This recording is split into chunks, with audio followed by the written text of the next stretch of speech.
ये किताब में आपने ये कहा है और रिपोर्टिंग में भी बार-बार ये सामने आ रहा था कि जो एक्सोडस था माइग्रेंट्स का, माइग्रेंट वर्कर्स का वो कहीं न कहीं स्टेट का फेलियर था, जो गवर्नमेंट मशीनरी है उसका फेलियर था और 5 साल हो गए हैं।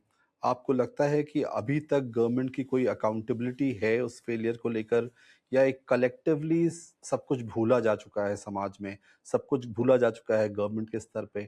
आपको लगता है कि people who lost their lives have been compensated adequately, उनको कंपनसेशन मिला है, नहीं मिला है? या गवर्नमेंट जो है अपने आप को अकाउंटेबल मानती है आज के दौर में उस फेलियर के लिए, या they have collectively forgotten it completely? जी। अ, क्योंकि हम माइग्रेंट्स की बात कर रहे हैं तो जो माइग्रेंट्स थे वो सबसे ज़्यादा they were most affected in the first wave. उनका पूरा राइट। लाइवलीहुड उससे डिसरप्ट हुआ, उनको एक लॉन्ग जर्नी अपने घर तक करनी पड़ी and in the following years उनका जो डिसरप्शन है वो कंटिन्यू रहा। आपको मैं एक उदाहरण साइट करना चाहूँगी। बबलू पासवान है, वो मधुबनी ज़िले के एकदम रिमोट विलेज में रहते हैं। इंडियन नेपाल बॉर्डर पर उनका गाँव है। तो कोरोना में पहली वेव में वो वापस लौटे और वही ट्रक में 4,000 भाड़ा देकर 1 दिन 1 रात पैदल चले और आकर उनको स्कूल में उनको क्वारंटाइन कर दिया। जो सरकारी स्कूल थे वही क्वारंटाइन सेंटर बन गए थे और फिर उनके पिछले 4-5 साल की जो लाइफ़ है वो पूरी डिसरप्शन से भरी रही है। वो पहले से ज़्यादा गरीब हो गए हैं, उनके ऊपर बहुत ज़्यादा कोरोना के काल का जो कर्जा है वो अभी तक उतर नहीं रहा है। फिर अभी जब गैस के क्राइसिस हुए कुकिंग गैस के, तो वो फिर से जॉबलेस वो हो गए और अगेन उनको वही ट्रेनों में जैसे अभी लोग एकदम भेड़ बकरियों की तरह जैसे भरे जाते हैं, उस तरह से वो उसी उसी तरह की एक जर्नी को एंड्योर करते हुए फिर से घर आए। तो उनकी अगर हम लाइफ देखें तो जो आपने कहा कि कोई अकाउंटेबिलिटी तय हुई या फिर हमने कुछ कुछ स्टेप्स लिए।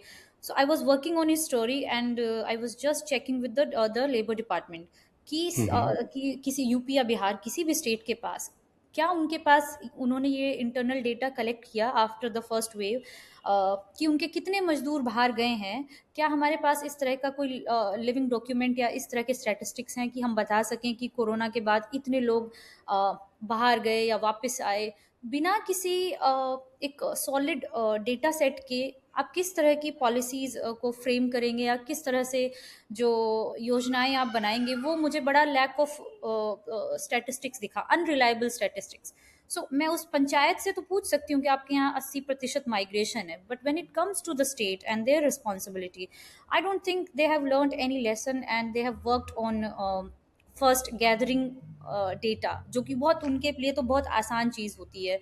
अगर एक पत्रकार एक पंचायत से कलेक्ट करके ला सकता है तो they have the machinery and the means, वो कर सकते हैं। लेकिन उनके पास किसी भी विभाग के पास आप जाएंगे, आप यूपी में जाएं जहाँ जहाँ सबसे ज़्यादा दो सबसे बड़े ये स्टेट्स हैं जो बाहर माइग्रेंट्स को भेजते हैं, बट अनरिलायबल स्टैटिस्टिक्स से रिपोर्टिंग तो प्रभावित होती ही है, लेकिन इन लोगों के लाइवलीहुड भी प्रभावित होते हैं। जो मजदूर हैं उनके तो मैंने ये भी देखा कि उनकी जो मजदूरी थी वो कोरोना 2019 में जब मैंने उनकी लाइफ देखी, they were still earning 500 rupees daily.